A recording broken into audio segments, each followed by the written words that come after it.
अब एक भगवत प्राप्ति का बिल्कुल सरल उपाय बता रहे हैं कि यदि आप जितेंद्री नहीं हैं, बड़े भजनानंदी नहीं हैं, आपका मन भगवान में निरंतर नहीं लगता है, तो तुम्हें हम बता रहे हैं कि तुम्हें भगवत प्राप्ति सहज में हो जाएगी। कैसे? बोले कायेन वाचा मनसेन्द्रियैर्वा बुद्ध्यात्मना वानुसृत स्वभावात् करोति यदि यत् सकलम परस्मै नारायणायेति समर्पयेत् तत्। यहीं से प्रारंभ हुआ था साधन मार्ग।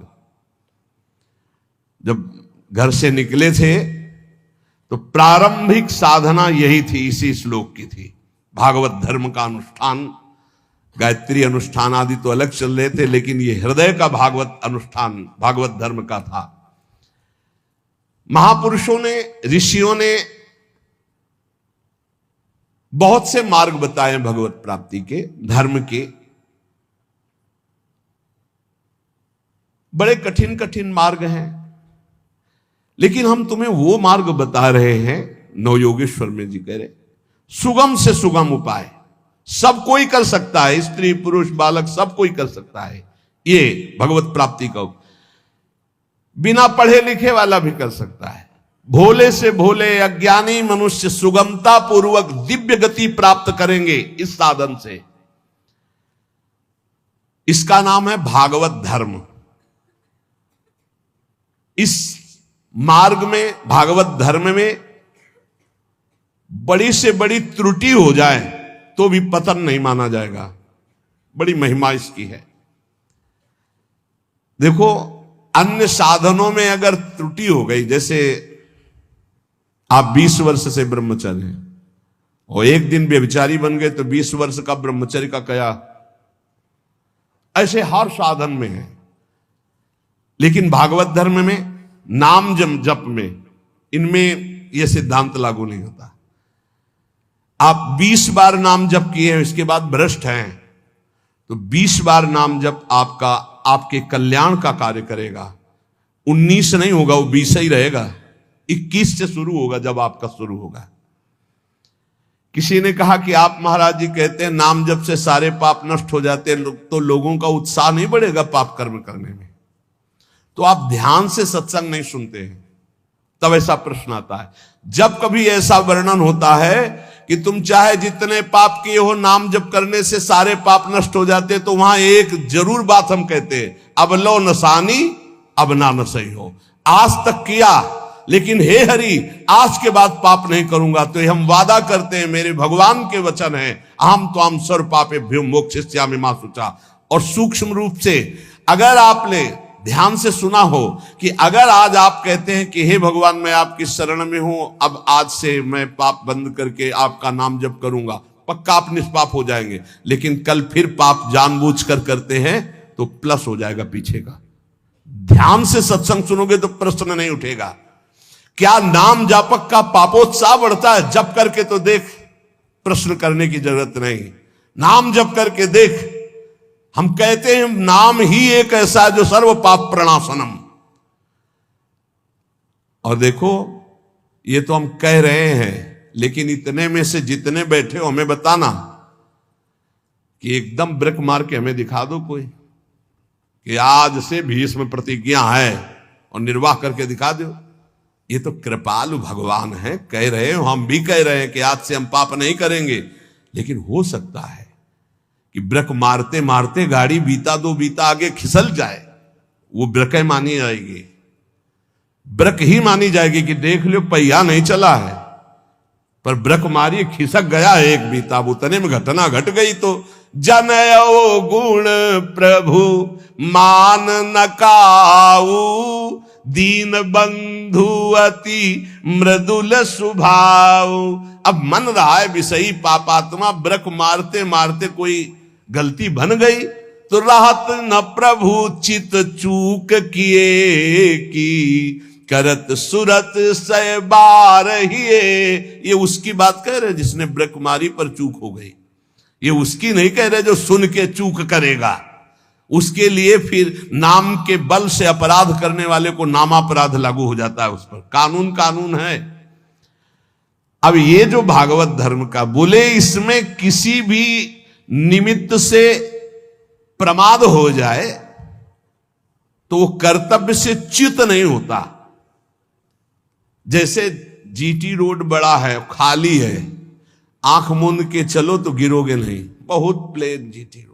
ऐसे ये बिल्कुल जो मार्ग भगवत प्राप्ति का भी बता रहे हैं भागवत धर्म का, बोले इससे आंख बंद करके दौड़ने पर भी कोई गिरेगा नहीं, अर्थात इस मार्ग में पतन है ही नहीं, गिरने का तो कोई सवाल ही नहीं। इसको कहते हैं भागवत धर्म। तो बोले भागवत धर्म करने वाले के लिए नियम नहीं है कि कोई विशेष प्रकार का कर्म करे। बहुत ध्यान से सुनो, वो शरीर से, वाणी से, मन से, इंद्रियों से, बुद्धि से, अहंकार से, अनेक जन्मों अथवा इस जन्म की आदत से, स्वभाव से जो जो करे यत करोषि, वो सब परम पुरुष भगवान नारायण को समर्पित कर दे, बस इसी से भगवत प्राप्ति हो जाएगी। शुरू करो। कई बार चर्चा कर चुके हैं, यही साधन आगे बढ़ाता है। सिद्ध बनने की कोशिश जल्दी मत करो, यहां बल्ले जल्दी सिद्ध हो जाते हैं। अरे क्या समर्पित करना, हम तो समर्पित ही हैं। सही ढंग से समर्पित हो जाओ तो ये निकलेगा नहीं कि हम समर्पित हैं। वो प्रभु कहेंगे ये मेरा है, हमें क्या कहें, हमें तो सिर्फ इतना कहना है कि हमारे आप हो, बस। समर्पित है कि नहीं वो तो तुम जानो, हम क्या जाने, क्योंकि समर्पण का तो आपको स्वीकृति करनी हो, आप जानो कितना है, हम क्यों कहें। हमारा हर मिनट, हर सेकंड, हर चेष्टा आपके चरणों में समर्पित होगी। अब यहां देखिए, प्रातः से उठो और एक एक घंटा का समर्पण शुरू करो। अभी बहुत जल्दी साधना के सोपान की ऊंचाई पर आ जाओगे आप, पक्का मान लो, लेकिन वही कर पाएगा जिस पर भगवान की कृपा, जो हम कह रहे हैं। एक एक घंटा का समर्पण, वो भजन हो, नौकरी हो, किसानी हो, खान पान हो, शौच स्नान का समय, जो भी समय आपका गया, फिर से ध्यान से सुन लो, इसमें तर्क मत करना।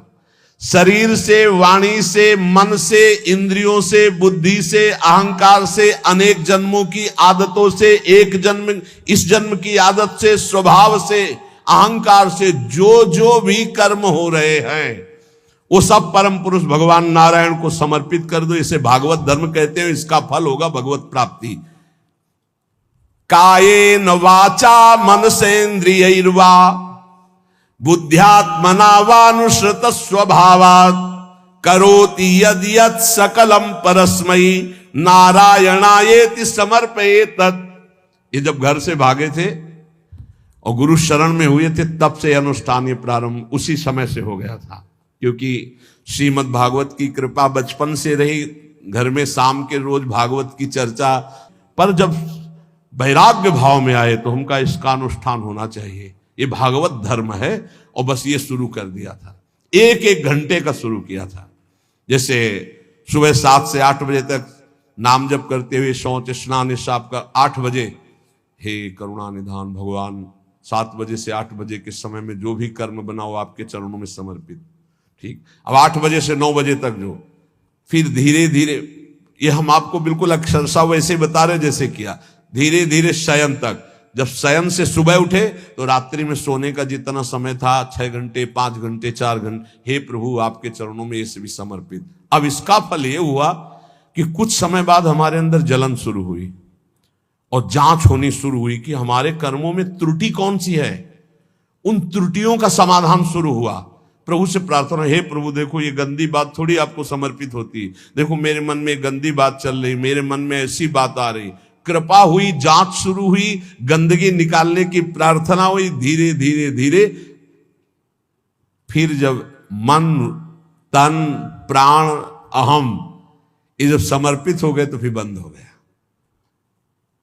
जब घर का जाया हुआ चेहरा हो जाता है ना, उसको फिर वो पेमेंट नहीं है, वो समर्पित है, फिर वो ये सब बंद हो जाता है। इतने से इतने राधा वल्लभ अर्पणम मस्तु, अब कुछ रह ही ले गया तो क्या अर्पणम मस्तु।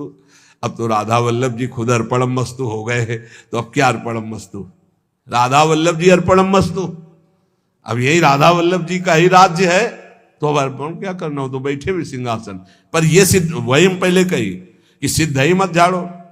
अगर आपकी स्थिति भगवदाकार नहीं है तो आपको ये साधन बहुत बढ़िया है, बहुत बढ़िया।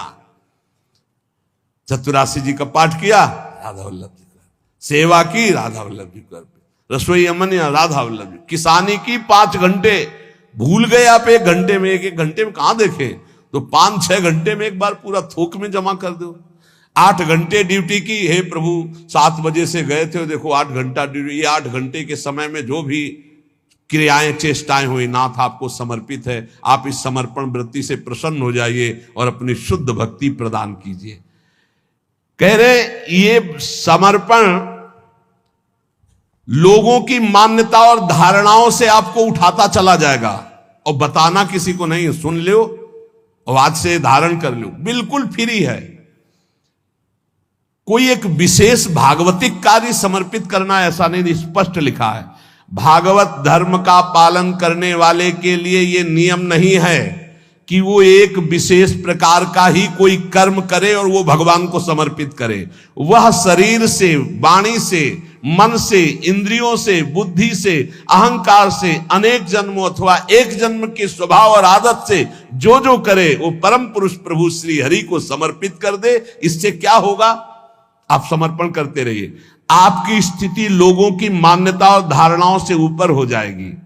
कह रहे वो दंभ से नहीं, नाटक नहीं, वो स्वयं उसके अंदर ऐसे भाव जागृत हो जाएंगे। एवं व्रता स्वप्रिय नाम कीर्त्या जाता अनुरागो द्रुत चित्त उच्चई हसत्यथो रोदति रोति गायत्युन्मादवन नृत्यति लोक बाह्या। ये समर्पण रंग लाएगा। क्या लाएगा? अब नाम में प्रीति होने लगेगी, राधा राधा राधा। उसको हृदय में अपने प्रीतम के नाम कीर्तन में स्वाद मिलने लगेगा, नाम में प्रीति होने लगेगी। नाम में जो ही प्रीति हुई तो अनुराग उत्पन्न हुआ, अनुराग का अंकुर जब आया तो चित्त द्रवित हो जाता है।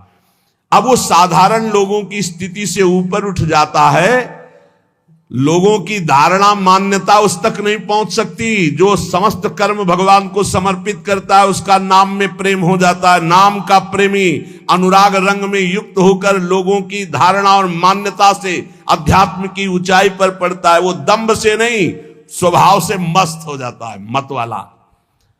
अब वो कभी खिलखिलाकर हंसता है, कभी फूट फूट कर रोता है, कभी ऊंचे स्वर से भगवान को पुकारता है, कभी मधुर स्वर से भगवान नाम कीर्तन गुणगान करता है।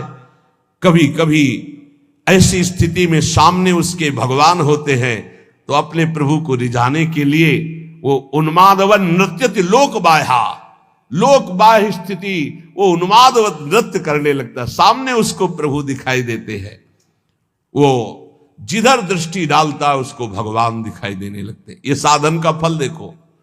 खम वायुम अग्निम सलिलम महीम च ज्योतिंष सत्वानि दिशो द्रुमादीन सरित समुद्रास्य हरे शरीरम यत्किंच भूतम प्रणमे धनन्यः। आकाश की तरफ देखता है तो उसे भगवान वायु, अग्नि, जल, पृथ्वी, ग्रह, नक्षत्र, प्राणी, दिशाएं, वृक्ष, वनस्पति, नदी, समुद्र, सब का सब भगवत स्वरूप उसे दिखाई देने, क्योंकि भगवत स्वरूप है। सभी रूपों में अपने आराध्य देव को प्रकट रूप से देखकर, चाहे जल सामने आए तो जल रूप भी भगवान, वायु स्पर्श करे, मेरे भगवान मेरा आलिंगन कर रहे। जिधर दृष्टि जाती भगवान वो अनन्य भाव से भगवत भाव में डूबा हुआ सबको प्रणाम करता है। भक्ति परेशानुभवो विरक्ति रन्यत्र चैष त्रिक एक कालः प्रपद्यमानस्य यथा स्नतः स्युस् तुष्टि पुष्टि क्षुद पायोनुघासम। आहा, जैसे भोजन करने वाले को प्रत्येक ग्रास के साथ तुष्टि, पुष्टि, क्षुधा निवृत्ति तीनों एक साथ होते हैं,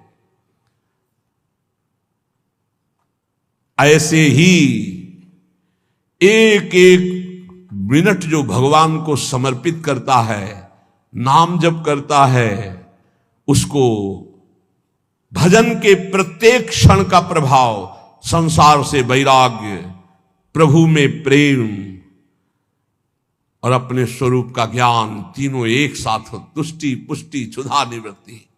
संसार से वैराग्य, भगवान में अनुराग, अपने स्वरूप का ज्ञान, तीनों एक साथ बढ़ते चले जाते हैं। एक एक क्षण भगवान को समर्पित करता है, भगवान नाम जप करता है। यही जीवन का सार है।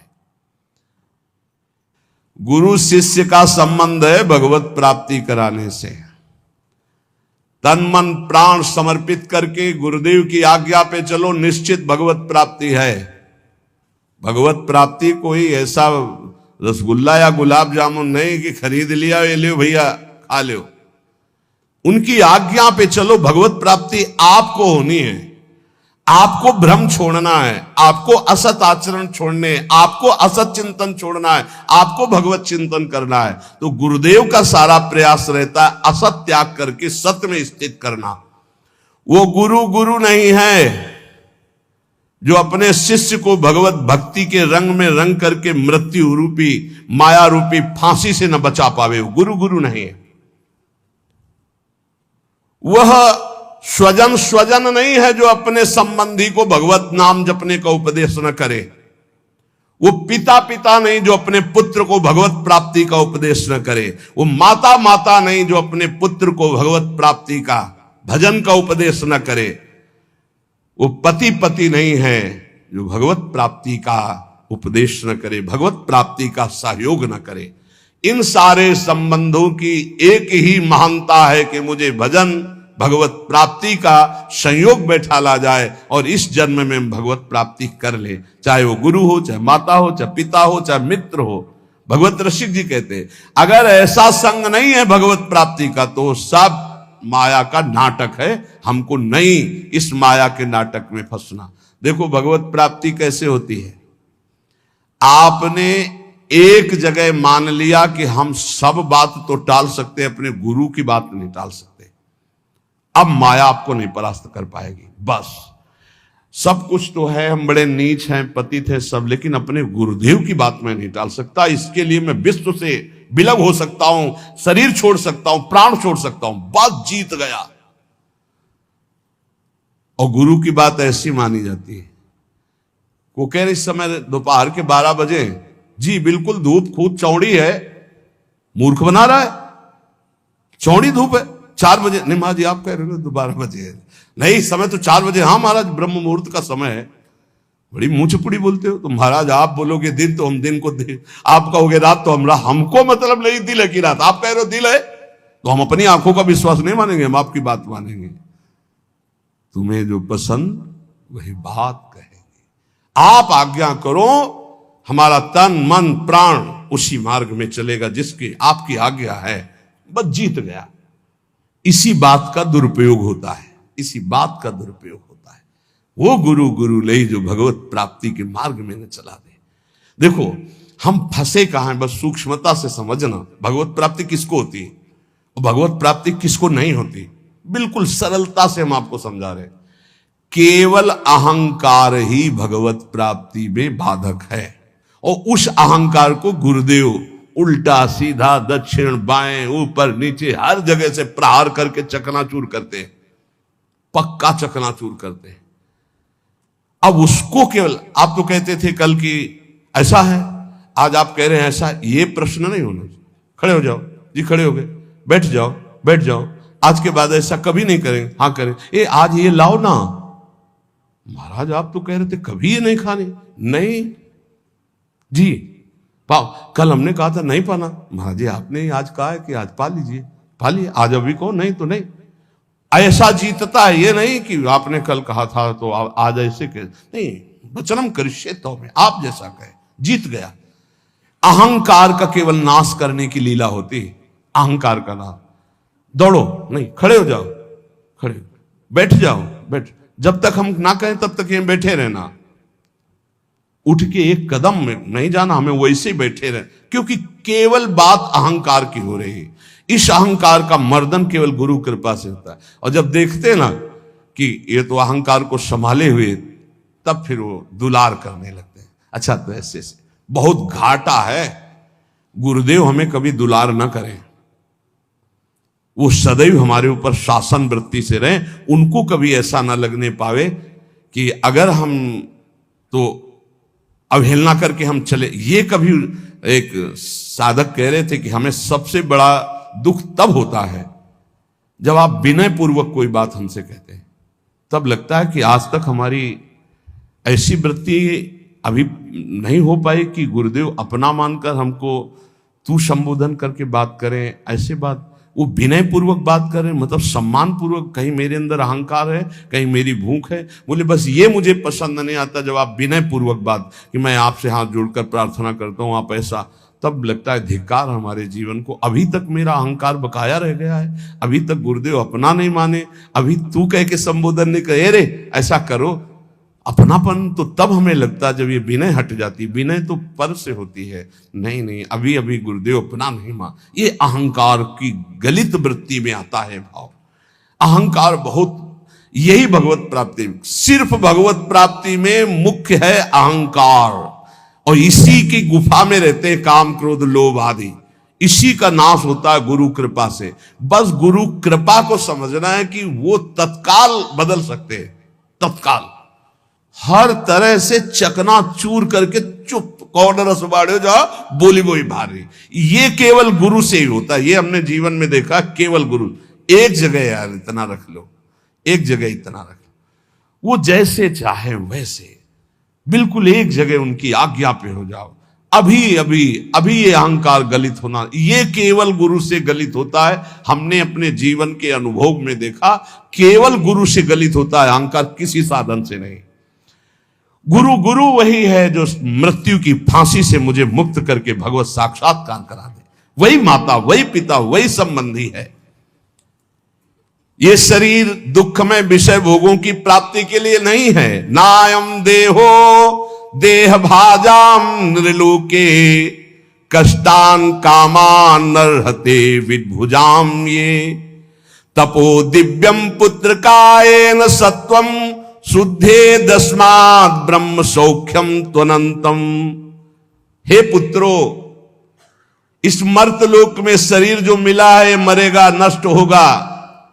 इसमें बड़े रोग बड़े दुख आने वाले हैं। ये विषय भोगों के लिए नहीं मिला है। ये विष्ठा भोजी सूकर कुकर आदि को ये सब सुख प्राप्त है सांसारिक। इस शरीर को दिव्य भजन के द्वारा भगवत प्राप्ति कर लो, इसलिए मिला मानव दे। तपस्या के द्वारा अंतःकरण को शुद्ध करो। तपस्या कौन? जो हमारे अंदर काम क्रोध लोभ आ रहे हैं उनको जो हम चुपचाप सह रहे हैं, ये तपस्या है। इस शरीर को तपो दिव्यम पुत्रकायेन सत्वम शुद्धे दस्मात् ब्रह्म सौख्यम त्वनंतम। तपस्या के द्वारा अंतःकरण पवित्र करके भगवत प्राप्ति करो। तपस्या कौन? जो हम 2 बजे से जग रहे हैं, सब आराम से खा पी के सो रहे हैं, आप जग रहे हैं। अब आपका 10 बजे तक दिनचर्या चल रही है, कुछ थोड़ा सा जलपान, फिर भजन साधन, अपना रात दिन लगे हुए, काम क्रोध आदि शत्रु आ रहे हैं, उनकी जलन सह रहे। ये तपस्या है। ये क्या करेगा? अंतःकरण को पवित्र कर देगा। इस शरीर से अनंत भगवदानंद की प्राप्ति होती है, अनंत भगवदानंद की। शास्त्रों ने बताया है, महत्सेवाम द्वारमाहुर विमुक्ते स्तमो द्वारम योषिताम संग संगम। यदि संत महापुरुषों का संग मिल जाए तो मोक्ष का खुला हुआ द्वार है। और यदि कामी पुरुष का संग मिल जाए, कामिनी में आसक्त, नाना प्रकार के भोगों में आसक्त, तो बोले नरक की सर्टिफिकेट है पक्का।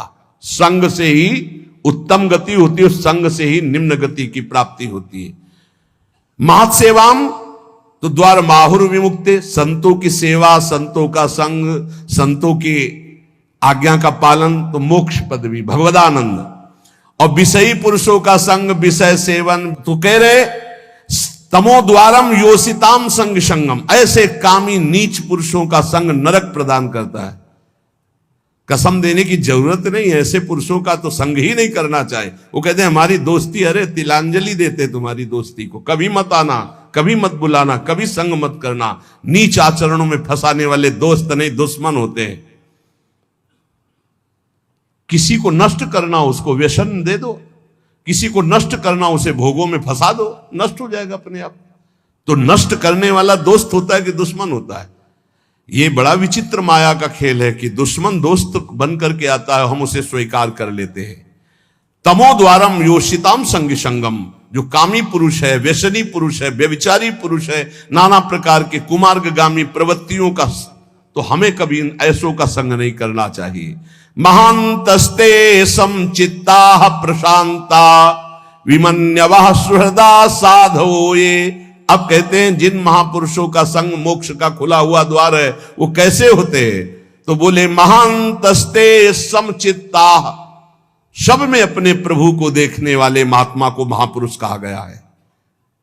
वासुदेवा सर्वमिति स महात्मा सुदुर्लभा, सबके हृदय में एकमात्र भगवान विराजमान। समचित्ता और परम शांता, किसी भी द्वंद्व की स्थिति में अशांत न हो। और कह रहे हैं विमन्यवः, किसी भी स्थिति में क्रोध ना आने पावे, क्रोधहीन। और सुहृदा साधो, ये सबका हित चिंतन करने वाले, सदाचार परायण, उनको महापुरुष कहते हैं। जो ऐसे महापुरुषों का संग करता है वो निश्चित भगवत प्राप्त हो जाता है। सत्संग का मनन किया जाए, मनन से बहुत जल्दी हृदय पवित्र होता है। रोज जो सत्संग सुनते हो, अगर कई बार इसे सुनो और मनन करो तो बहुत लाभ मिलेगा। सार सत्संग का, जिन प्रभु की तुम शरण में हो, यही अखिल कोटि ब्रह्मांडों के ईश्वरों के भी ईश्वर है, कोई अन्य आश्रय लेने की जरूरत नहीं। ऐसे प्रभु हमारी प्रियाजू की प्रेमाधीन है, इसलिए हम सदैव गरजते रहते हैं प्रियाजू के बल से, गोरे चरणारविंद की ठसक से रहते हैं। जिसको ये ठसक प्राप्त करनी है वो एक एक मिनट प्रभु के चरणों में समर्पित कर दे। भूल हो जाए तो जितनी देर भूल हो जाए उस भूल को भी समर्पित कर दे। एक एक क्षण समर्पण करने का फल मिलेगा। प्रभु की नाम में रुचि, प्रभु की लीला कथा में रुचि, इसका फल होगा। आपकी स्थिति अध्यात्म की ऊंचाई पे आ जाएगी। कभी आपको इतना आनंद आएगा कि आप लौटते लौटते हंसते रहेंगे। कभी इतना आएगा कि रुदन आ जाए, कभी नाचने का मन होगा, कभी गाने का, वो एक दिव्य उन्मादमय स्थिति। और कभी ऐसी स्थिति जिधर देखो मेरे प्रभु तो सबको दंडवत कर रहा है, स्त्री हो, पुरुष हो, जड़ हो, चैतन्य हो, पापी हो, पुण्यात्मा हो, सबको नमस्कार, सबको प्रणाम कर रहा है। यही महाभागवत स्थिति भगवान अजित को जीत लेती है। इसलिए निरंतर नाम जप करते हुए अपने चित्त को प्रभु में लगाओ। यही जीवन का परम सार है, इसी में परम सुख है।